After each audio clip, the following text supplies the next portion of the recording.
गर्मी से बेहाल गोपी प्रसाद जैसे ही घर में घुसे तो पत्नी ने पानी के गिलास के साथ एक पत्र भी उन्हें थमा दिया। पत्र पढ़ते ही गोपी प्रसाद गहरी चिंता में डूब गए। पत्नी ने कुछ देर बाद जब मुड़कर पति की परेशानी वाली हालत देखी तो घबराकर बोली कि आपकी तबीयत को अचानक क्या हो गया। गोपी प्रसाद ने खत पत्नी की ओर बढ़ा दिया। पत्नी ने कहा कि आप ही बता दें, इसमें ऐसा क्या लिखा है जिसे पढ़ते ही आपका श्वास उखड़ने लग गया। गहरी लंबी सांस लेते लेते गोपी प्रसाद ने बताया कि गांव से तुम्हारे पिता का पत्र है। उन्होंने लिखा है कि तुम्हारे छोटे भाई के ससुराल वाले गांव में आकर शादी नहीं कर सकते, इसलिए हमें ही तुम्हारे यहाँ आकर शादी करनी पड़ेगी। अब वे तुम्हारे भाई की शादी हमारे घर से करना चाहते हैं। गोपी प्रसाद की पत्नी ने कहा कि यह तो बहुत खुशी की बात है, परंतु आपकी शक्ल देखकर तो मैं समझी थी जैसे किसी के लिए यमराज का संदेशा आ गया हो। गोपी प्रसाद ने कहा कि मुझे शादी से कोई ऐतराज नहीं है, लेकिन मैं इतने सारे मेहमानों का बोझ सहन नहीं कर सकता। पत्नी ने बुरी तरह से उखड़ते हुए कहा कि आप आज तक अपना बोझ तो उठा नहीं सके, किसी दूसरे का बोझ क्या उठाएंगे। हमारे घर का सारा खर्च आज भी मेरे पिताजी उठाते हैं। आपके बच्चों तक की फीस मेरी माँ चोरी छिपे पैसा भिजवा कर देती है। मेरे मामा इस घर के मालिक हैं, इसलिए उन बेचारों ने आज तक हमारे से किराए का एक पैसा नहीं लिया। खाने पीने का सारा सामान मेरे मौसाजी अपनी दुकान से मुफ्त में भिजवा देते हैं। ये जो कपड़े आपने पहन रखे हैं, ये भी मेरे ही रिश्तेदारों के दिए हुए हैं। इतना सब कुछ होने के बाद यदि जिंदगी में पहली बार मेरे पिता ने कोई काम कह दिया तो आपको दुख और चिंता सताने लगी है। मुझे तो इस बात पर हैरानी हो रही है कि इतनी बात कहते हुए आपको जरा भी शर्म नहीं आई। पति ने तमतमाते हुए जवाब दिया कि शर्म मुझे नहीं, तुम्हें आनी चाहिए। तुम्हारे दो भाई हैं, अच्छा खासा कमाते हैं, लेकिन सालों ने आज तक न तो सुई की नोक जितनी कोई चीज दी और न ही कभी कोई पैसा अपने जीजा को भेजा है। पत्नी का शोर सुनकर गोपी की माँ ने पूछा कि ऐसा क्या हो गया है जो तुम दोनों इस तरह से बात कर रहे हो। गोपी की पत्नी कुछ बोलने लगी तो गोपी ने कहा कि पहले मुझे अपनी बात कहने दो।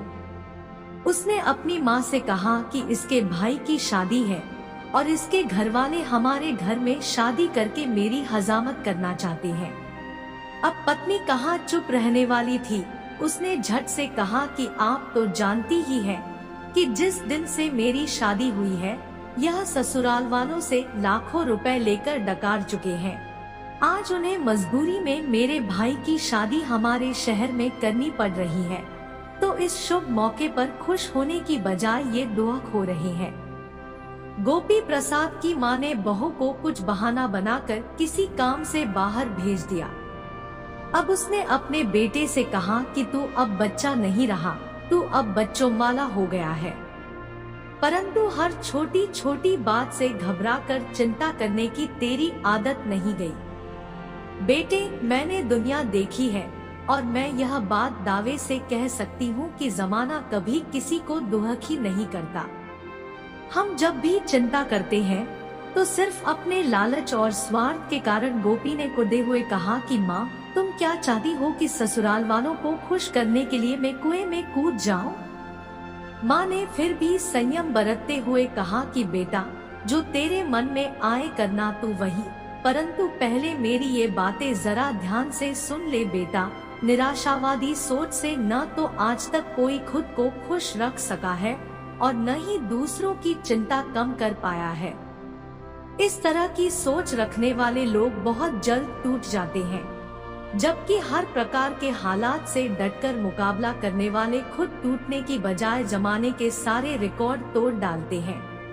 मैं भी मानती हूँ कि तेरे ससुराल वालों के यहाँ शादी करने से हमें जरूर कुछ परेशानियाँ होंगी, परंतु कठिनाइयों से डरकर उनकी चिंता करने की जरूरत नहीं होती, बल्कि इस तरह के माहौल से एक बार निकलने के बाद हमें यह फायदा होता है कि इससे हमारी सोचने समझने की शक्ति और अधिक बढ़ जाती है।